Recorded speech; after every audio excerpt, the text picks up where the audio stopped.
మరి ఇప్పుడు good evening everybody. Greetings to you in the precious name of our Lord and Savior Jesus Christ. దేవుని దీవించబడి ఆశీర్వదించబడినటువంటి విశ్వాస బృందమా, ఈ శుభదినాన దేవుడు మనందరినీ ఇక్కడ మరి షారన్ మినిస్ట్రీస్ లో మనలందరినీ మరి సమకూర్చి మనందరికీ నూతన దయా కిరీటాన్ని ఆయన ధరింపజేసి మన దేవుని వాక్యాన్ని వినటానికి దేవుడు మనకిచ్చిన ఈ మంచి తరుణాన్ని బట్టి దేవునికి కృతజ్ఞతాస్తుతులు చెల్లిస్తున్నాను. మరి నన్ను ప్రేమతోటి ఆహ్వానించినటువంటి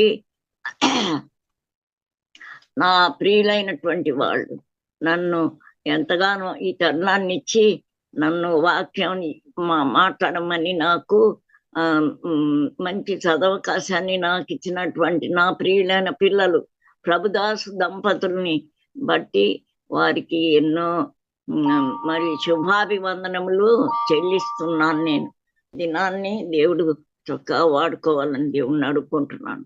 మరి ఈ రోజు నా టాపిక్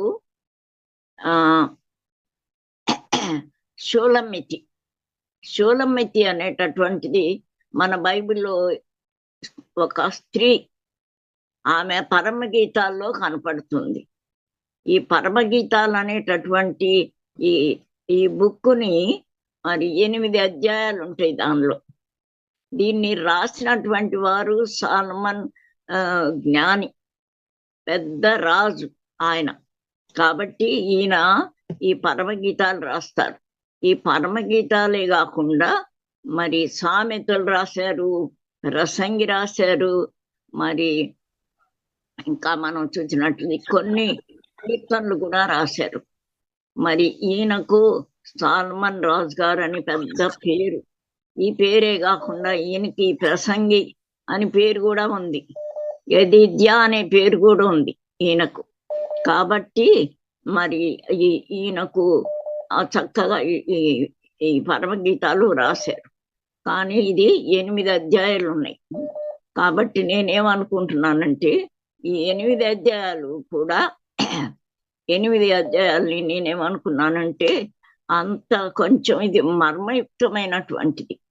ఆయన పెద్ద జ్ఞాని కాబట్టి మర్మాలతో కూడినటువంటిది పరమగీతం కాబట్టి దీన్ని నేను 3గా భావించుకున్నాను. దానిలో ఏంటంటే ఫస్ట్ ఇంట్రడక్షన్ ఉంటుంది, ఫస్ట్ది. రెండవది ఆ స్టోరీ, ఆ పరమగీతాలు 8 అధ్యాయాలు ఉన్నటువంటి స్టోరీ కథ రూపంలో చెప్పుకోవాలి మనం, అప్పుడు మనకు బాగా అర్థమవుతుంది. మూడవది ఈ షూలమ్మితి యొక్క గుణాలు ఏంటో చూద్దాం. కాబట్టి 3 రకాలుగా దీన్ని విభజింపబడింది. మరి ఇప్పుడు మనం ఇంట్రడక్షన్ చూద్దాం. మరి పరమగీతాలు అనేటటువంటి దానిలో మరి షూలమ్మితి యొక్క భాగం ఉంది. ఆమెను గురించి ఎక్కువ కూడా మనం నేర్చుకుంటాం. ఈ ఇంట్రడక్షన్ లో మనం చూసేది ఏంటంటే మరి ఇది రాసినటువంటి ఆయన సాల్మన్ రాజు గారు. ఈయన మరి మనం ఇప్పుడు చెప్పుకున్నట్లు ఈయనకున్నటువంటి పేర్లు, ఈయన రాసినటువంటి బుక్స్ మనం చెప్పుకున్నాం. ఇలాంటి రాజు మరి ఈయన దేవుణ్ణి ఏమని అడిగాడంటే నాకు జ్ఞానాన్ని దేవా అని అడిగాడు.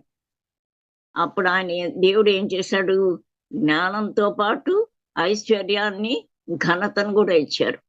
కాబట్టి ఇంత గొప్ప రాజుగారు.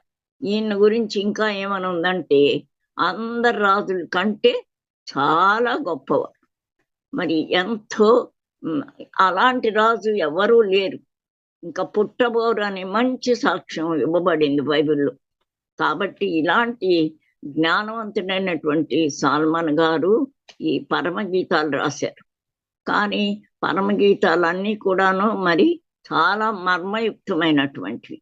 అంటే ఆ మర్మాలు ఏంటి అంటే మనకి మామూలుగా 8 అధ్యాయాలు మనం చదువుకుంటూ ఉంటే పరమగీతాలు మనకు అంత అర్థమైనట్లు కనపడదు. వెనకది ముందు వెనక తర్వాత కనెక్షన్ అట్లా ఉంటుంది కాబట్టి మనం దాన్ని చదువుతూ ఉంటే దాని అంతట్లో దానిలో మనకు కనబడినటువంటి రిజల్ట్ ఏంటంటే మరి ఆ పరమగీతాలు ఒక ప్రియురాలు యొక్క ప్రేమ గాథ, ప్రియురాలు యొక్క ప్రేమ గాథ. ఈ ప్రేమ గాథ అనేటటువంటిది ఇహలోకమైనటువంటిది. మరి కాబట్టి దీనిలో మనం చూస్తే మరి సాల్మన్ గారు, షోలమ్మితి వీళ్ళిద్దరు కూడా ప్రియుని వాళ్ళ యొక్క ప్రేమ గీతం అది ఇక్కడ. కానీ ఇది ఆత్మీయ సంబంధమైనటువంటి మరి ప్రేమ గీతం, ఆత్మీయ సంబంధమైన ప్రేమ గీతం. అంటే దేవునికి సంఘానికి ఉన్నటువంటి బంధం. కాబట్టి దేవునికి మరి సంఘం అంటే మనం కాబట్టి దేవునికి మనకున్నటువంటి ఆత్మీయ బంధాన్ని మరి ఆ బిడ్డ సాల్మన్ గారు ఎలాగ రాశారంటే, సాల్మన్ గారికి దేవునికి పోలిక, మరి షోలమ్మితికి సంఘానికి పోల్చి ఇక్కడ ఈ గీతాన్ని రాశాడు. కాబట్టి దీనికి పరమగీతం అని పేరు. కాబట్టి దీనికి ఈ పరమగీతానికి సంబంధమైనటువంటి సంబంధం, ఆత్మీయ బంధం, ఎవరికి? దేవునికి మనకి ఉన్నటువంటి ఆత్మీయ సంబంధాన్ని సూచించేటటువంటి ఈ గీతం. కాబట్టి దీనికి పరమగీతం అని చెప్పారు. కాబట్టి దీనిలో ఇది ఇంట్రడక్షన్, దేవునికి మనకి ఉన్నటువంటి సంబంధం. మరి ఇక్కడ మనం అంతా కూడా చూస్తూ ఉంటే సాల్మన్ గారు ఈ షోలమ్మితిని మరి ఏ విధంగా ప్రేమించాడు, ఏ విధంగా ఆమెని పెళ్లి చేసుకుంటాడు, అవన్నీ కూడా మనకి చెప్తాడు దానిలో. కాబట్టి ఇది ఇంట్రడక్షన్. రెండోది మనం చూస్తే దీనిలో ఇదంతా కూడా ఒక చిన్న కథగా మనం చెప్పుకుందాం. ఈ కథ ఏంటంటే, మరి రాజైన సొలొమోన్ గారికి ఎన్నో ఉద్యానవనాలు, ద్రాక్ష తోటలు ఉంటాయి. రాజైన సొలొమోన్ గారికి, రాజు గారికి చాలా గొప్పవాడు, జ్ఞానవంతుడు, ఆయన ఐశ్వర్యవంతుడు. కాబట్టి ఆయనకి ఎన్నో ఉద్యానవనాలు ఉన్నాయి, ద్రాక్ష తోటలు ఉన్నాయి. వీటన్నిటినీ కాపలా గాయటానికి ఒక కాపలాదారుణ్ణి పెట్టుకున్నాడు, కాపలా మనిషిని పెట్టారు. కాబట్టి ఆయన ఏం చేస్తాడంటే, ఆయనకి ఆయనకి ఒక కుమార్తె ఉంది, మళ్ళీ కుమారుళ్ళు కూడా ఉన్నారు ఆయనకి, ఆ కాపలా ఆయనకి. మరి వీళ్ళు ఎక్కడ ఉంటారంటే యెరూషలేంకి దగ్గరలో ఉన్నటువంటి ఒక పల్లెటూరులో ఉంటారు ఈ కాపలా ఆయన. ఆ ఊరి పేరు షూలేం అనే ఊర్లో ఉంటాడు. ఆ షూలేం అనే ఊరిని బట్టి ఆయనకి ఆ పేరు ఇష్టమైందేమో, ఆ కుమార్తెకు షోలమ్మితి అని పేరు పెట్టారు. కాబట్టి ఈయన షోలమ్మితి కుమార్తె, ఈ షోలమ్మితి ఆ కాపలా ఆయన కుమార్తె. కుమారులు కూడా ఉంటారు. ఈ కుమారులు సరిగా అంటే ఇర్రెస్పాన్సిబుల్ గా ఉంటారు. అంతా భారం అంతా ఆ షోలమ్మితి మీద వేసేస్తారు, వాళ్ళు అలా ఉంటారు. కాబట్టి షోలమ్మితి ఎప్పుడు కూడాను నమ్మకంగా ఆ ఉద్యానవనాల్లో తండ్రితో పాటు కాపలా కాస్తుంటది. కాబట్టి ఎండ వానకి తడిచి మరి అక్కడ ఎంతగానో కష్టంగా ఉండి చక్కగా చూసుకుంటుంది. కాబట్టి ఈమంతా మరి నల్లగా అయిపోయింది. అందుకని ఆమె ఏం చెప్తుందంటే బైబిల్లో, నేను నల్లని దానను అంటుంది. కాబట్టి ఆమె నల్లగా ఉంటుంది. తర్వాత ఈమెను ఎవ్వరూ లెక్క చేయరంట, ఎవ్వరూ గుర్తించరు. మరి పల్లెటూరు పిల్ల ఈ అమ్మాయి. ఇలాంటి అమ్మాయి అక్కడ నివసిస్తూ మంచిగా రెస్పాన్సిబిలిటీ ఫీల్ చేస్తూ అక్కడ నివసిస్తూ ఉంటుంది. రాజుగారు, సాల్మన్ రాజుగారు అప్పుడప్పుడు వస్తారు, వచ్చి తన ఈ ఉద్యానవనాల్ని వీటన్నిటిని దర్శించి చూసి వెళ్తున్నారు. అప్పుడప్పుడు వస్తూ ఈ అమ్మాయిని చూశాడు, షులమ్మితిని చూశారు రాజుగారు. చూసి ఈమెని ప్రేమించాడంట. మరి ప్రేమించాడు, ఆమె కూడా ఆయన్ని ప్రేమించింది. ఇద్దరు ప్రేమికులైపోయారు. ప్రియురాలు మరి అప్రియుడైపోయారు వాళ్ళిద్దరు కూడా. సరే, ఒకానొక సమయంలో ఆయన ఏం చేస్తాడంటే ఒక పెద్ద పల్లకి చేయించుకుంటాడు. పల్లకి చేయించుకొని ఆ పల్లకీలో ఒక 60 మంది మనుషులతోటి ఆ పల్లకిని మరి తీసుకొని మోయించుకొని ఆయన ఆ పల్లకీలో రాజుగారు వస్తారు. ఈ అమ్మాయి దగ్గరికి, షూలమ్మితి దగ్గరికి వచ్చాడు. ఈ ప్రియురాల దగ్గరికి వచ్చాడు. వచ్చి ఈ ప్రియురాల్ని ఆ పల్లకీలో పెట్టుకొని కూర్చోబెట్టుకొని తీసుకొని వెళ్ళిపోయాడు. వెళ్ళి ఆమెను పెళ్లి చేసుకుంటాడు. ప్రియురాలు కాబట్టి పెళ్లి చేసుకుంటాడు. కానీ ఈయన ఇంత రాజుగారని ఆమెకు తెలియదు. మరి ఆయన మామూలు మనిషి అనుకుంది ఇప్పుడు దాకా. ఇప్పుడు రాజుగారని గుర్తెరిగింది. ఆ పెళ్లి రోజున తల్లి ఏం చేసిందంటే, ఆ రాజుగారి తల్లి, సల్మాన్ రాజుగారి తల్లి ఆయనకు బంగారు కిరీటం బహూకరించిందంట. కాబట్టి ఆ పెళ్లి రోజు చక్కగా వివాహం జరిగింది వాళ్ళిద్దరికి. అప్పటి నుంచి వాళ్ళిద్దరు కూడాను ఎంతో ఆనందంగా సంతోషంగా కాలం గడిపినట్లు మనకి కథ. ఇదంతా కూడా 8 అధ్యాయాల్లో ఉంటుంది. కాబట్టి కథ ఇప్పుడు మనకి ఆ ఆ 8 అధ్యాయాల్లో ఉన్నటువంటిదంతా మనం సేకరిస్తే ఈ కథ మనకి బోధపడుతుంది. మరి ఇంత పెద్ద రాజుగారు యెరూషలేములో మరి ఎంతో కాలం పనిచేసినటువంటి ఆయన, ఇంత జ్ఞానం కలిగినటువంటి ఆయన, మరి యెరూషలేములో ఎంతో మంది స్త్రీలు ఉన్నారు.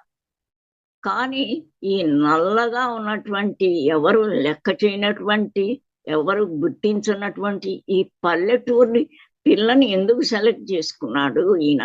మరి ఏం చూసి సెలెక్ట్ చేసుకున్నాడు ఆ అమ్మాయిని, ఆ షూలమ్మితిని అని మనకి ప్రశ్న వస్తుంది.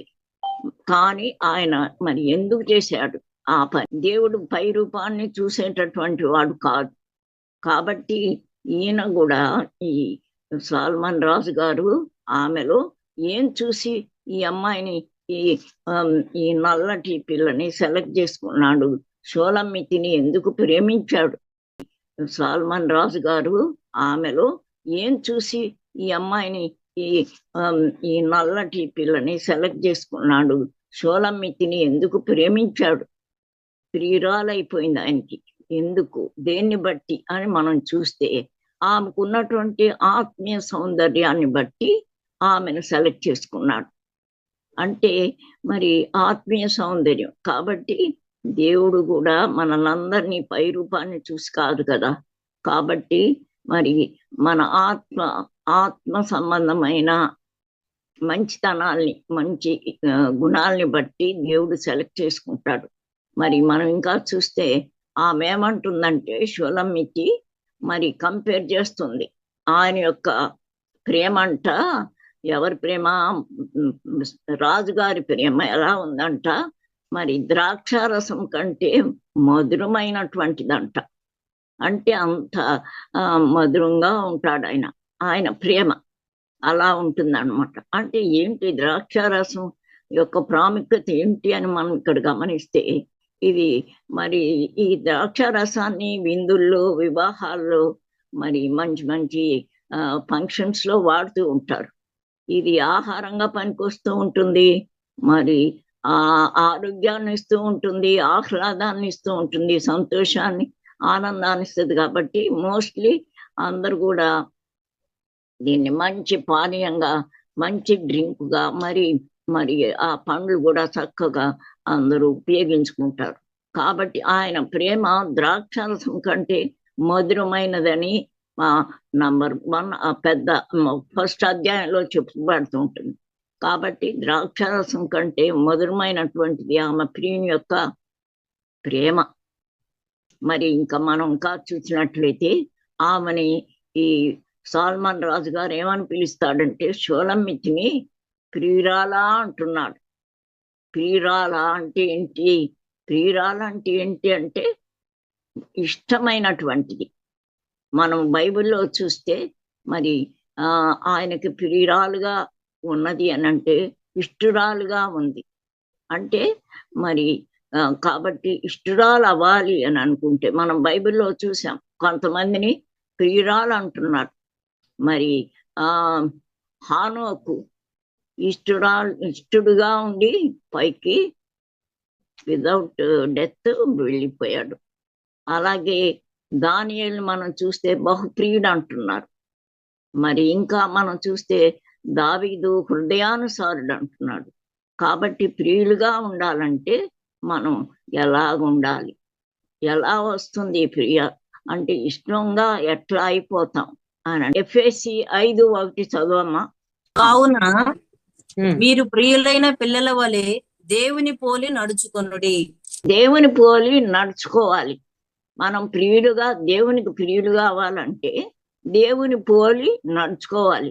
అంటే దేవుని పోలి నడుచుకోవడం అంటే ఏంటి, ఆయనకున్న గుణాలు ఏంటి, ఆ దేవునికి జీసస్కి ఉన్నటువంటి గుణాలు ఏంటంటే ఆయనకున్నటువంటి ప్రేమతత్వం, ఆయనకున్నటువంటి విశ్వాసం, ఆయనకున్నటువంటి తగ్గింపు స్వభావం, ఆయనకున్నటువంటి దీనత్వం, ఆయనకున్నటువంటి త్యాగం, ఆయనకున్నటువంటి సమర్పణ జీవితం, ఆయనకున్నటువంటి పవిత్ర జీవితం, ఆయనకున్నటువంటి పవిత్ర ప్రత్యేక భక్తి జీవితం, ఆయనకున్నటువంటి ప్రార్థనా జీవితం కలిగి ఉండాలి. ఆయనను పోలి నడుచుకోవాలంటే ఆయనకున్న గుణాలు, జీసస్కి దేవునికి ఉన్నటువంటి గుణాలు, ఆయన్ని పోలి మనం నడుచుకుంటే దేవునికి మరి మనం ప్రియులమైపోతాం. కాబట్టి ఆమెను ఎంత మరి చక్కగా ముద్దుగా పిలుచుకుంటున్నాడు, ప్రియురాలా అని పిలుస్తున్నాడు. మరి సహజంగా భార్య భర్తలు కూడా అలాగే మరి లోకంలో మనం చూస్తూ ఉంటాం. ఎంతగానో భార్యల్ని భర్తలు మెచ్చుకుంటారు, భార్య కూడా భర్తల్ని కూడా మెచ్చుకుంటారు. కాబట్టి ఆ రకంగా ఈమెని ప్రేమతో చక్కగా ప్రియురాలా అని పిలుచుకుంటున్నాడు. కాబట్టి ఈమె ప్రియురాలుగా, మనం కూడా ప్రియురాలుగా దేవునికి ఉండాలంటే ఆయన్ని పోలి నడుచుకోవాలి, ఆయనకున్న గుణాలన్నీ కలిగి ఉండాలి. కాబట్టి ఈమెకి ఈ గుణాలు ఉన్నాయి కాబట్టి నల్లని దాన్నైనా ఆత్మీయ సౌందర్యం ఈమెకు ఉన్నది కాబట్టి ఆమెను సెలెక్ట్ చేసుకున్నాడు ఆమె ప్రియురాలుగా.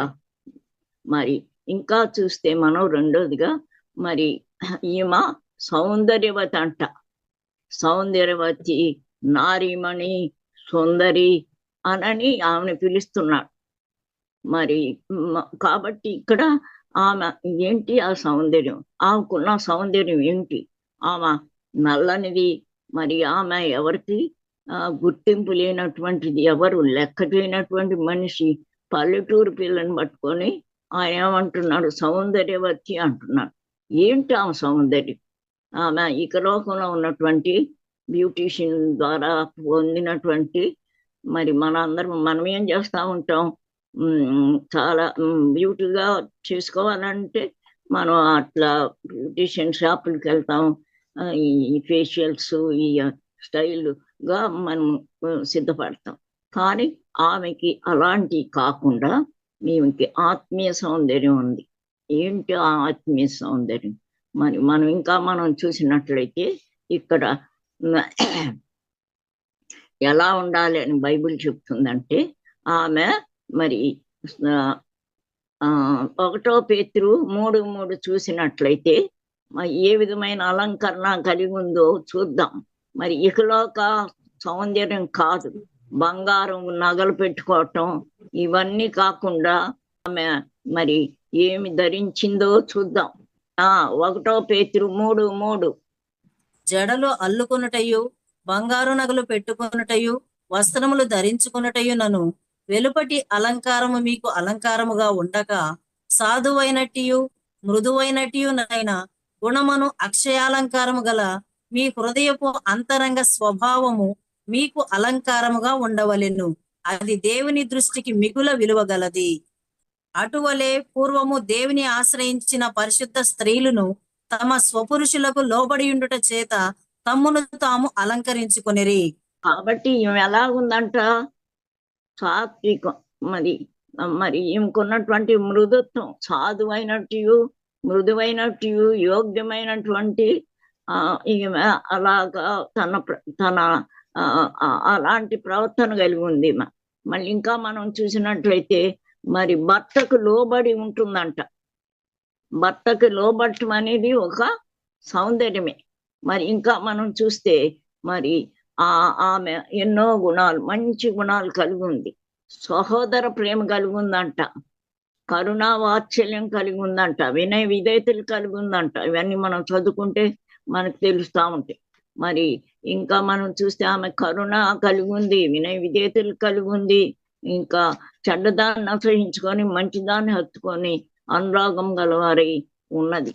మరి ఇతరులను కష్టపెట్టకుండా కీడు చేయటమా అని మేలు చేస్తుందంట. కాబట్టి ఈ గుణాలన్నీ కలిగి ఉంది కాబట్టి ఆమెను ఏమంటున్నాడు, సౌందర్యవతి. అంటే ఆమె ఆత్మీయంగా ఆమెకు ఉన్నటువంటి లక్షణాలు, ఆమెకు ఉన్నటువంటి మంచి లక్షణాలు ఉన్నాయి కాబట్టి ఈమె ఆత్మీయ సౌందర్యం కలిగి ఉంది. ఇంకా మనం చూసినట్లయితే ఇంకా ఆమెని వర్ణిస్తున్నాడు ఆయన. ఏమని? నీ కళ్ళు గువ్వ కండ్లు అంటున్నాడు. గువ్వ కండ్లు అంటే ఆమెకున్నటువంటి కళ్ళు గువ్వకున్నటువంటి కళ్ళు. మరి కాబట్టి ఆ కండ్లు అంట మనం ఏం చేయాలంటే ఆ మంచి వాటినే చూస్తుంది. ఇప్పుడు ఎక్కడైనా అసభ్యమైన సంగతులు చూడదు. అంటే ఇప్పుడు మనం చూడగొనివి ఆమె చూడదు. మనం అన్ని కూడాను మరి లోక సంబంధమైనటువంటి వాటితో కాకుండా మరి ఆమె కళ్ళని ఆమె ఎలా పెట్టి చూస్తుందంట, మంచి వాటిని చూస్తుంది. ఇంకా ఆమె నోటిని, ఆమె పెదవులను, ఇంకా ఆమె పళ్ళ వరుసను, వీటన్నిటిని కూడా ఆయన కంపేర్ చేస్తాడు వేరే వాటికి. ఏంటి అవన్నీ ఏం చేస్తాయంటే ఆమె కళ్ళు, ఆమె నోరు, ఆమె పెదవులు, మరి ఆమె పళ్ళ వరుస అంతా కూడాను దేనికి వాడుతుంది అంటే ఆమె ప్రార్థించుటకు, వాక్యం చదువుకోవటానికే ఉపయోగిస్తుంది. అంతేకాని వేరే రకాలైనటువంటి మాటలు మాట్లాడటానికి కానీ, చెడ్డ మాటలు మాట్లాడకుండా తన నాలుకను కాపాడుకుంటుంది. కాబట్టి ఇంకా ఇదే కాకుండా ఆమె వెంట్రుకల్ని కంపేర్ చేస్తున్నాడు. కాబట్టి ఆమె వెంట్రుకలు ఎలా ఉన్నాయి, ఆమె వెంట్రుకలని, ఆమె వెంట్రుకల అందాన్ని ఆయన చెప్తున్నాడు కంపేర్ చేస్తూ. బైబిల్లో 4వ అధ్యాయంలో మనం పరమగీతాలు 4లో చూస్తే ఇవన్నీ మనకు కనపడతాయి. కాబట్టి ఆ వెంట్రుకలు అంటే దేనికి సాదృశ్యం అంటే ఆమె మంచి ఆలోచనలు కలిగి ఉంటుందంట. ఆమె మరి ఇంకా మంచి ఉద్దేశాలు కలిగి ఉంటుంది. కాబట్టి ఆమె మరి వెంట్రుకల్ని మరి ఆ రకంగా కంపేర్ చేసుకుంటుంది. ఇంకా ఆయన ఇంకా ఏమంటాడంటే, ఆ ప్రియుడు ఆమెను ఇంకా ఎలా మెచ్చుకుంటున్నాడంటే, నీ దుస్తులు మంచి సువాసన ఇస్తున్నాయంట ఆమె దుస్తులు. కాబట్టి ఆ దుస్తులు దేనికి సాదృశ్యంగా ఉందంటే రక్షణ వస్త్రాలు, దీన వస్త్రాలు ధరించుకుంది ఆమె ఆత్మీయంగా. కాబట్టి రక్షణ లేకపోతే మనకి ఏదీ లేదు. కాబట్టి ఆమె రక్షణ వస్త్రాన్ని, కాబట్టి దైవభక్తికి తగినట్లు ఆమె యొక్క వేషధారణ ఉంటుంది, అంటే డ్రెస్సులు ఉంటాయి అన్నమాట. కాబట్టి ఈ రకమైనటువంటి సౌందర్యంతో ఉన్నది కాబట్టి ఆమె ఆ సౌందర్యాన్ని మెచ్చుకుంటున్నాడు. ఆమెని నారీమణి, నా సుందరవతి అని మరి ఆమెని మెచ్చుకుంటున్నాడు, ప్రశంసిస్తున్నాడు, ఆమెని పొగుడుకుంటున్నాడు. కాబట్టి ఆ రకంగా అది 2వ పాయింట్ మనం చూస్తాం ఆమెకున్న గుణాల్లో. మరి 3వ దాన్ని చూస్తే ఆమెంట ఆయన కొరకు వెతుకుతుందంట, ప్రియుని కొరకు వెతుకుతుంది. ఎలా వెతుకుతుంది? పండుకొని వెతుకుతుందంట. ఆమె పండుకొని నిర్లక్ష్యంగా వెతికితే ఆయన దొరుకుతాడా? దొరకడు. అందుకని ఆమె మరి వీధుల్లోకి వెళ్ళిందంట. వీధుల్లోకి వెళ్ళి అక్కడ వెతుకుతుంది. ఆ వీధుల్లో వాళ్ళందరినీ, రోడ్డు పోయే వాళ్ళందరిని అడుగుతుందంట, నా ప్రియుడు కనపడ్డాడా, ఎక్కడైనా కనపడ్డాడా, నా ప్రియుడు కనపడ్డాడా అని అందరినీ, ఆ రోడ్డును పోయే వాళ్ళందరినీ అడుగుతుందంట. వాళ్ళందరికీ ఎవ్వరికీ కనపడలేదు ఆయన. ఈమెకి ఆ రోడ్ల మీద వెతికితే దొరకలేదు.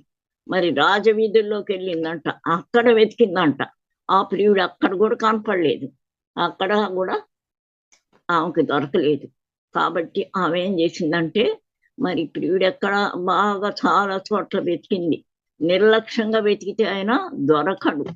ఆమె ఆమె ఎవరిని వెతికింది? లోకాన్ని వెతికింది. ఇక్కడ ఆ రోడ్లు వాటిలన్నింటి వెతికింది, వెతికితే ఆయన కనపడలేదు. అప్పుడు ఏం చేసింది ఏమంటే, ప్రక్కకు వెళ్ళి వెతికిందట, ఇంకొక ప్రక్కకి వెళ్ళి వెతికితే అక్కడ ప్రియుడు దొరికాడు. ఆ ప్రియుడు దొరికిన స్థలం ఏంటి, ఎక్కడ దొరికాడు అని అంటే, లోకాన్ని వెతికితే దొరకడు ఆయన, ఆ ప్రియుడు దొరకలేదు. మరి ఆమె వేరే చోటుకి వెళ్ళి వెతికినప్పుడు ఆయన దొరికాడు. దొరికినప్పుడు ఆమెని గట్టిగా పట్టుకుంది, తన సొంతమానిగా చేసుకుంది, ఇంకా వదలకుండా గట్టిగా పట్టుకుంది. మరి ఇక్కడ ఇహలోకంలో వెతికితే, ఈ లోకంలో వెతికితే మరి ఆయన దొరకలేదు. అంటే ఇప్పుడు లోకాన్ని వెతుకుతున్నారు. ఇప్పుడు మనం చూస్తే ఆకాను మనం చూస్తే ఆకాను ఏం చేశాడు? మరి బంగారాన్ని, వెండిని, వెలగల దుస్తులను వెతికాడు. వెతికి అవన్నీ తెచ్చుకొని ఆ ఇంట్లో దాచుకున్నాడు. మరి దాచుకున్నప్పుడు ఆయనకి ఏమైంది? ఆయన నశించిపోయాడు, చంపబడ్డాడు. కాబట్టి మరి అంత ఆయనతో పాటు ఆమె కుటుంబం కూడా. మరి కాబట్టి లోకాన్ని వెతికితే నాశనమే మనకు దొరుకుతుంది, లోకాన్ని వెతికితే. ఇంకా మనం చూస్తే దీనాన్ని వెతికితే, దీనా ఏం చేసింది? లోకాన్ని చూడటానికి పోయింది. పోయి అక్కడంతా హామాను, మరి ఆ అమ్మాయి కూడా నశించిపోయింది. ఇంకా మనం చూస్తే లోతు కుటుంబాన్ని చూద్దాం. ఆ లోతు కుటుంబం లోకాన్ని వెతకటానికి వెళ్ళి ఆమెకు సంభవం అయిపోయింది భార్య. మరి ఆయన కూడా చేయరాని పనులు చేసి వాళ్ళ కుటుంబం నాశనం అయిపోయింది. అట్లా శాంసన్. కాబట్టి లోకాన్ని వెతికితే మనకి దొరకడు, ప్రియుడు దొరకడు, దేవుడు దొరకడు మనకి. మరి దేవుడు మనకి ఎక్కడ దొరుకుతాడు? ఎలా పట్టుకోగలిగింది ఆమె అని అంటే, ఆమె యొక్క ధ్యాస, ఆమె యొక్క ఆశ, ఆమె యొక్క కోరిక, ఆమెకున్నటువంటి ఇంట్రెస్ట్, ఆమెకున్నటువంటి కాన్సన్ట్రేషను, ఆమెకున్నటువంటి కాన్ఫిడెన్స్ ఆయన మీదే పెట్టుకుంది, దేవుని మీద. దేవుణ్ణి అడిగింది, దేవా నువ్వు నాకు కావాలి, నువ్వు నాకు దొరికయ్యా అని ప్రార్థించుకుందంట, ఆరాధించుకుందంట. ఆయనకి ఇంపార్టెన్స్ ఇచ్చింది, ఆమెకి ఆయన సన్నిధిని వెతుక్కుంది, ఆయన్ని గణపరిచింది, ఆయన్ని మహిమపరిచింది ఆమె. కాబట్టి ఆయన్ని గట్టిగా పట్టుకోవటానికి ఆయన నాకు కావాలని అడిగింది, ఉపవాస ప్రార్థనలు చేసుకుంది, మోకాళ్ళ ప్రార్థనలు చేసుకుంది, ఈ పనులన్నీ చేసుకొని ఆయన అక్కడ దొరికాడు ఆమెకి. ఆ దొరికిన ఆయన్ని గట్టిగా పట్టుకుంది. కాబట్టి మనం ఆ విధంగా ఆయన వెతికితే ఆయన దొరుకుతాడు మనకి. కాబట్టి ఆయన్ని మనం సొంతం చేసుకోవాలి. మరి ఆయన మీద ఆధారపడాలి. కాబట్టి ఆ విధంగా ఆయన్ని సంపాదించుకుంది, ప్రియుణ్ణి సంపాదించుకుంది. అంటే మనం దేవుణ్ణి సంపాదించుకోవాలి. మరి ఇంకా నాలుగోది మనం చూస్తే, ఆయన ఏమంటున్నాడు ఆమెని? మరి నా ప్రియురాలా అంటున్నాడు, నా బండ సందుల్లో ఉన్నటువంటి పావురమా అంటున్నాడు. ఏంటి పావురానికి ఉన్నటువంటిది? పావురానికి ఆమెని కంపేర్ చేస్తున్నాడు. మరి ఆమె పావురం లాగా ఉందంట. అంటే పావురానికి ఉన్న గుణం ఏంటి అంటే, అది కపటం లేనిదంట. దేవుడు జీసస్ కూడా చెప్పారు, మీరు పాముల వలె వివేకం కలిగి పావురముల వలె నిష్కపటులుగా ఉండండి అని చెప్పారు. కాబట్టి పావురానికి ఉన్న గుణం ఏంటి? అది కపటం లేనిది. కాబట్టి కపటం లేకుండా జీవిస్తుందంట ఈ ప్రియురాలు, ఈ షూలమితి.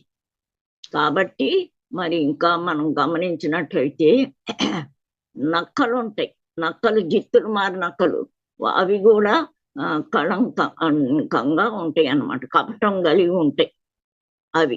ఇంకా జీసస్ ఏం చెప్పారంటే, మరి ఈ పరిసయ్యులు శాస్త్రుల్ని ఏమని చెప్తున్నాడంటే, మరి సున్నం కొట్టిన సమాధులకి కంపేర్ చేస్తాడు. సున్నం కొట్టిన సమాధులు తెల్లగా సమాధులు బాగుంటాయి, బట్ లోపల మనం చూసినట్లయితే అంతా దుర్గంధం, కుళ్ళు అంతా ఉంటుంది లోపల. కాబట్టి సమాధులు పైకేమో చక్కగా ఉంటాయి. కాబట్టి వీళ్ళు ఈ శాస్త్రులు, పరిశీలు ఎలా ఉంటారంటే, మరి వాళ్ళు నిలువు టంగీలు వేసుకొని ఉంటారు, పైకి చాలా భక్తి కలిగిన వారు వలె కనపడతారు. మరి లోపలంతా కూడా కుళ్ళు, అసూయ, కపటంతో నిండినటువంటి వాళ్ళు. ఇంకా మనం గమనించినట్లయితే ఇంకా ఈ ఈ శాస్త్రులు, పరిచయులు వాళ్ళ బిహేవియర్ బాగాలేదు. అందరు కూడా మరి ఈ రకమైనటువంటి బిహేవియర్ తోటి ఉంటారు. ఇంకా మనం చూస్తే అమ్నోను ఉంటాడు బైబిల్లో. ఈయన అమ్నోను దావీదు కుమారుడు. ఈ దావీదు కుమారుడికి ఒకానొక సమయంలో ఒకలాంటి బ్యాడ్ ఆలోచనలు, తలంపులు వచ్చినాయి ఆయనకి. ఏంటంటే వాళ్ళ చెల్లి మీద మోహపు కలిగి ఉన్నాడు. అలాంటి టైంలో ఒక ఈ కపటం కలిగినటువంటి యెహోయాదా అనేవాడు వచ్చి ఆ అమ్నోనుకు ఉన్నటువంటి తలంపుల్ని, అరే చెల్లిని అలా చేసుకోకూడదని చెక్ చేయాల్సింది పోనిచ్చి ఆయన్ని ప్రోత్సాహం, ఎంకరేజ్ చేస్తాడు. ఆ పాపానికి ఎంకరేజ్ చేసి మరి ఆ బ్యాడ్ పనులు జరిగేలా కానీ ఆయనకి ఎంకరేజ్ చేసి ఉపాయాలు నేర్పి వాడిని పాడు చేసేసారు. కాబట్టి మరి ఈ లోపల ఒకటి బయట ఒకటి పెట్టుకొని బిహేవ్ చేయడు, వేషధారి తనం పనికిరాదు. కాబట్టి ఇలాంటి గుణాలు ఏమీ లేకుండా ఈమె పెరిగింది. కాబట్టి ఈమెను పావురానికి నిష్కపటంగా బతికింది ఈమె. కాబట్టి ఈమెను చక్కగా పావురానికి పోల్చుకుంటాడు, మంచి పావురంలాగా ఉన్నదని మెచ్చుకుంటాడు ఈమెను. కాబట్టి ఆమె 4 పావురానికి పోల్చుకుంటాడు. ఇక తర్వాత మనం గమనించినట్లయితే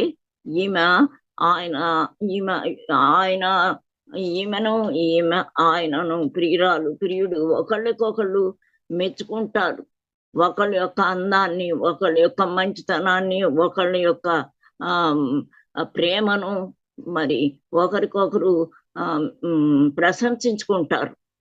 కాబట్టి ఈమె ఏమంటుందంటే, వాళ్ళ ప్రియుణ్ణి, ఆయన యొక్క గొప్పతనాన్ని, ఆయన యొక్క మంచితనాన్ని, ఆయన యొక్క ప్రేమతత్వాన్ని, ఆయనకున్న అందాన్ని ఏమని పిలుస్తుందంటే, ఆమె ధవళవర్ణుడా అంటుంది, రత్నవర్ణుడా అంటుంది, 10,000 మందిలో ప్రత్యేకింపబడి గుర్తించబడినవాడా అంటుంది. అందరికంటే చాలా ఆమె ప్రియుడు ఉత్తముడు, అందరికంటే అందమైనటువంటి వాడు, అందరికంటే మంచి గుణాలు, మంచితనం కలిగి, మంచి ప్రేమ కలిగిన స్వభావం కలిగినటువంటి ఆయన గురించి వర్ణించుకుంటుంది. ఇంకా అతి కాంక్షణీయుడు అంటుంది, నా సుందరుడా అంటుంది, నా మనోహరుడా అంటుంది. కాబట్టి ఆమె ఎన్ని రకాలుగా ఆయన్ని ప్రశంసించుకొని ఆయన్ని మెచ్చుకుంటుంది, ఆయన పొగుడుకుంటుంది, ఆయన యొక్క అందాన్ని, మంచితనాన్ని, ప్రేమతో. కాబట్టి ఆమె ప్రియుడిని ఎంతగానో మెచ్చుకుంటుంది. ఆయన కూడా ఆమెను ఇప్పటి వరకు మరి సౌందర్యవతి, నారీమణి, పౌర్మ ఇలాగా వాళ్ళు ఒకరినొకరు మెచ్చుకుంటూ ఉంటారు. మరి ఇంకా మనం చూస్తే 6వ పాయింట్, 6వ గుణం ఏముంది అని అంటే, ఈమె కాళ్ళకంట పాదరక్షలు ధరించుకుందంట. పాదరక్షలు అంటే ఏంటి? చెప్పులు. మరి మనం వేసుకునేటటువంటి చెప్పులు పాదరక్షలు కావవి. ఎలాంటి పాదరక్షలు వేసుకుంది అని అంటే, మనం ఎఫెసీ 6:13 మనం చూస్తే, మరి ఆమె ఏం చేసిందంటే, మరి నడుముకు సత్యమని గట్టి కట్టుకొని, నీతి అను మైమరు తొడుక్కొని, సమాధాన సువార్త వలనైన సిద్ధ మనసును జోడు. కాబట్టి ఈమె సమాధాన సువార్త, సమాధాన సిద్ధ మనసు కాబట్టి సువార్త ప్రకటించింది. ఆ చెప్పులు వేసుకుంది ఈమె, సువార్త చెప్తుందంట అందరికి. ఎలాగా? సమాధానం కలిగి ఉంది ఈమె. కాబట్టి సమాధానం అనే చెప్పులు ధరించుకుంది. కాబట్టి సమాధానం కలిగి ఉంది. ఎవరితోటి? తన కుటుంబంతో, తన ఇరుగు పొరుగు వారితోటి, తన సంఘంతో, మరి అందరితోటి ఈమె సమాధానం కలిగి ఉంది. కాబట్టి ఈమెకున్న ఆ చెప్పులు సమాధానం, స్వార్థ వలన సిద్ధ మనసుని జోడు తొడుక్కుంది ఈమె. కాబట్టి సర్వాంగ కవచాన్ని ధరించుకుంది ఈమె. కాబట్టి ఆ గుణాలు ఆమెకున్నాయి. కాబట్టి ఆమె స్వార్థని ప్రకటిస్తుందంట. మరి ఆమె సమాధానం అనేటటువంటిది ఈమె ధరించుకుంది. సమాధానంగా అందరితో ఉన్నది. ఈమె సహవాసం కలిగి ఉందంట. ఎవరితోటి సహవాసం? అందరితోటి సహవాసం కలిగి ఉంది. అందరంటే మరి అందరితో ఫ్రెండ్షిప్ కలిగి ఉంది, ఫెలోషిప్. కాబట్టి ఈమె మంచి సహవాసం కలిగి ఉంది, అందరితోటి ఐకమత్యం కలిగి ఉంది. కాబట్టి ఆ మంచి గుణాలు కలిగి ఉంది ఈమె. కాబట్టి ఇంకా మనం చూస్తే ఇంకా ఆమె దేవుని మీద ఆనుకోని ఉంది, దేవుణ్ణి హత్తుకుంది. ఆయన అసలు వదిలిపెట్టల్లా, ఆయనతోనే ఉంటుంది, ఆయన మీద డిపెండ్ అయి ఉంది. కాబట్టి ఆయన యొక్క ఇంపార్టెన్స్ ఆమె గ్రహించింది, ఆయన యొక్క విశిష్టతని గమనించింది. కాబట్టి ఆయన్ని హత్తుకొని ఉంటుంది, ఆమె డిపెండ్ అయి ఉంది. కాబట్టి మనం ఎప్పుడు కూడా ఆయన మీద డిపెండ్ అయి ఉండాలి, ఆయన్ని హత్తుకొని ఉండాలి. మనం వదలకుండా ఆయనతోటి సహవాసం చేయాలి, ఆయన అడుగుజాడలు వెంబడించి నడుచుకోవాలి. కాబట్టి ఆయన సహవాసాన్ని కోరుకోవాలి. కాబట్టి ఆమె ఈ రకమైనటువంటి గుణాలు కలిగి ఉంది. కాబట్టి దేవుడు మరి సాల్మన్ గారు ఆమెని బాగా మెచ్చుకుంటాడు. ఈమెకున్నటువంటి గుణాలన్నీ కలిగి ఉంది కాబట్టి ఆమె పై రూపం నల్లదైనప్పటికీ ఆత్మీయ సౌందర్యాన్ని బట్టి చూసి ఈమెను సెలెక్ట్ చేసుకుంటాడు. ఏం చేశాడంటే ఆమెని మరి ఇన్ని గుణాలు ఉన్నాయి కాబట్టి ఆమెను ప్రేమించి ఆమె పెళ్లి చేసుకొని ఆమెను ఏం చేశాడంట? అంతఃపురంలోకి తీసుకెళ్ళాడంట, పరలోకం. కాబట్టి ఆమెని అంతఃపురంలోకి తీసుకెళ్ళి అక్కడ సంతోషంగా ఆనందంగా ఉంది. కాబట్టి ఈ అంతఃపురం అనేది అక్కడ సంతోషాన్ని ఆనందించేటటువంటి స్థలం పరలోకం. మరి ఎలా వస్తుంది మనకి? ఈ గుణాలన్నీ కలిగింది కాబట్టి ఈమెను పరలోకంలో తీసుకెళ్ళాడు. కాబట్టి దేవుడు కూడా మనకి మంచి గుణాలన్నీ కలిగి ఉండటం వలన మనల్ని కూడా దేవుడు పరలోకానికి తీసుకెళ్తాడు. ఆ మంచి స్థలానికి మనం పోవాలి. కాబట్టి మనం కూడా మనం కోరుకునేది కూడా అది. అబ్రహాం ఏం కోరుకుంటున్నాడు? దేవుడు దేనికి శిల్పియు నిర్మాణకుడై ఉన్నాడు, ఆ పునాదులు గల పరిశుద్ధ పట్టణం కొరకు ఎదురు చూశాడు. అలాగా మనం మోసెస్ని చూసినట్లయితే అల్పకాల పాపభోగం అనుభవించడం కంటే తన ప్రజలతోటి శ్రమ పట్ట మేలని కలగబోయేటటువంటి బహుమానం కొరకు ఎదురు చూశాడు ఆయన. మరి ఇంకా మనం చూస్తే సెయింట్ పాల్ విశ్వాసం నా కర్తయ్య దాన్ని కొనసాగించేవాడు, నేను యేసు వైపు చూచు ఆ గురి వద్దకే పరిగెత్తాను అంటున్నాడు. ఆ గురి గమ్యం ఏమిటి అంటే పరలోకం, నరకం కాదు కదా. మనం ఇప్పుడు దాకా బతుకుతుంది, రోజు ప్రార్థనలు చేసుకుంటున్నాం, యాచనలు చేసుకుంటున్నాం, దేవుని సహవాసంలో ఉంటున్నాం, గుడికి వెళ్తున్నాం, ఎన్నో మంచి పనులు. ఇవన్నీ దేని కొరకు చేస్తున్నాం? పరలోకాన్ని సంపాదించుకోవటం కొరకే. కాబట్టి మరి ఆ పరలోకాన్ని సంపాదించుకోవాలంటే మరి షోలమ్మిచి చేసిన గుణాలను బట్టి ఆమెను అంతఃపురంలోకి ఎలాగైతే తీసుకెళ్ళాడో మనం కూడా ఆ పరలోకాన్ని సంపాదించుకోవాలంటే మనం ఏం చేయాలి అని అంటే మరి దానిలోనే రాసింది చివర్లో, ఆయన యందు భయభక్తులు కలిగి ఆజ్ఞలను కట్టలను అనుసరించి నడుచుకొని పరలోక పౌరసత్వాన్ని సంపాదించుకోవాలి. మరి ఇంకా మనం చూస్తే సర్వాంగ కవచాన్ని ధరించుకోవాలి, శరీర కార్యాలు వదిలేసి ఆత్మీయ ఫలములు. మరి సర్వాంగ కవచం అంటే ఏంటి? నడుముకు సత్యమని దట్టి కట్టుకోవాలి, నీతి అను మైమరు తొడుక్కోవాలి, సమాధాన సువార్త వలన సిద్ధ మనసును జోడు తొడుక్కోవాలి, విశ్వాసమను డాలను రక్షణ అను శిరస్థానమును దేవుని యొక్క వాక్యం అనే ఆత్మకట్టుగాని ధరించుకోవాలి. మళ్ళీ ఇంకా మనం శరీర కార్యాలు వదిలేయాలి, మరి ఆత్మీయ ఫలములు కలిగి జీవించాలి. ఏంటి ఆత్మీయ ఫలాలు అని మనం చూస్తే ప్రేమ, సంతోషము, సమాధానము, దీర్ఘశాంతము, దయాళత్వము, మంచితనము, సాత్వికము, విశ్వాసము, ఆశ, నిగ్రహం కలిగి జీవించాలి. మనం శరీరాశ, నేత్రాశ, జీవబడమ్మ తీసివేయాలి. మరి ఏవి పవిత్రమైనవో, ఏవి యథార్థమైనవో, ఏవి న్యాయమైనవో, ఏవి సత్యమైనవో వాని యందు మనం ధ్యానం ఉంచుకోవాలి. ఇంకా మనం చూస్తే సులువుగా చిక్కులు పెట్టి పాపాలు మనం వెంట పడుతున్నాయి. అమూల్యమైన రుధిర దారాలతో పాపాలన్నీ కడిగి పవిత్రపరచుకొని మనకు మారు మనసు, పశ్చాత్తాపము, రక్షణ భాగాన్ని మనం సంపాదించుకొని ఆయనతో ఆయన్ని వెంబడించి ఆయనకి సాక్షులుగా జీవించాలి. కాబట్టి ఈ గుణాలన్నీ ఉన్నప్పుడు మనం పరలోకానికి అర్హులమైపోతాం. కాబట్టి ఆ రకమైన జీవితాన్ని మనం జీవించుకోవాలి. కాబట్టి రాకడ సమీపముగా ఉన్నది, దేని విషయం చింతపడకుడు గాని మీ ప్రార్థన విజ్ఞాపన చేత కృతజ్ఞత పూర్వకంగా మీ విన్నపములను దేవునికి తెలియజేయడం అంటున్నాడు.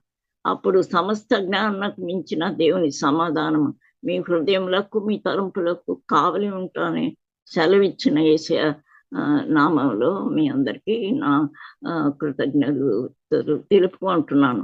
కాబట్టి ఈ దినం నుంచి మనమైనా ఇప్పటికైనా మరి ఈ షూలమ్మితికి కలిగినటువంటి ఈ మంచి గుణాలు, ఆత్మీయంగా ఆమె ఎన్ని గుణాలు, మరి మంచి అమూల్యమైనటువంటి గుణాలు మరి ఆ బిడ్డ ద్వారా మనం తెలుసుకున్నాము. కాబట్టి ఆ రకంగా జీవించడానికి దేవుడు మనందరికీ సహాయం దయచేయను గాక.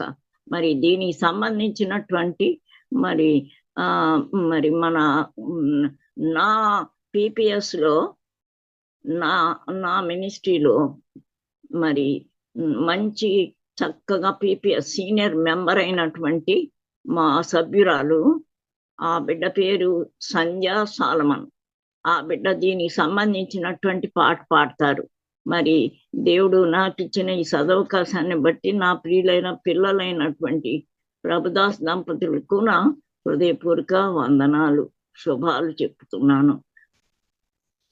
సంధ్యారాగము చూపట్టుచు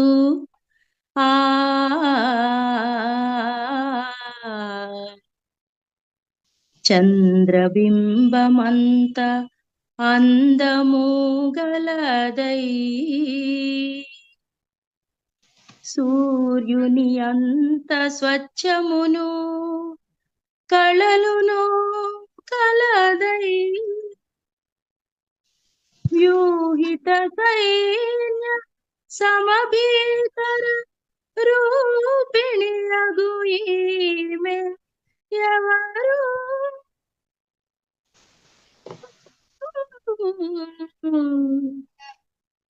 ఈమె ఎవరు?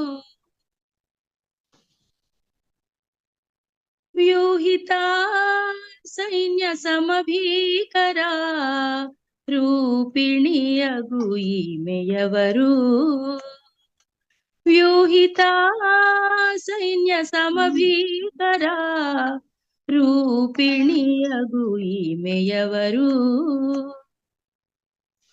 షారోను పొలములో పుష్పము వంటిది, లోయలలో పుట్టు పద్మము వంటిది. షారోను పొలములో పుష్పము వంటిది, లోయలలో పుట్టు పద్మము వంటిది. బలురక్కసి చెట్లలోని వల్లి పద్మమంటిది, బలురక్కసి చెట్లలోని వల్లి పద్మమంటిది. పరిమళ తైలపు సువాసన గలది, పరిమళ తైలపు సువాసన గలది.